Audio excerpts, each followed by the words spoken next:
November 10th is not a date that you would associate with thunderstorms and tornadoes, and yet the town of Fergus did have an EF0 tornado hit the town. I was out storm chasing, I did see the line, but I also saw the damage in Fergus and got a chance to talk to both locals and the Northern Tornadoes Project about this late season tornado. The line started up near the shores of Lake Huron and headed east fast, moving at 80 kilometers an hour.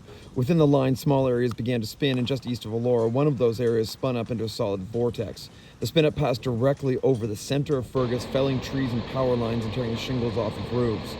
The narrow but extensive damage path was good evidence that a tornado had touched down.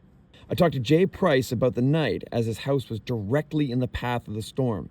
So my wife and I were just sitting watching a show in our room, and we realized that there was a thunderstorm rolling through, and we heard the thunder and the heavy rains, and next thing we knew, all of a sudden the wind had really picked up, and we kind of walked to the window just to kind of have a look, and we couldn't see halfway across our yard. It was incredible. So right around the time when that wind burst kind of came up, our oldest son ran into our room and said, a tree had fallen, so I guess the wind had pushed the tree onto the house and damaged a bit of the roof and scared the bejesus out of him, I think.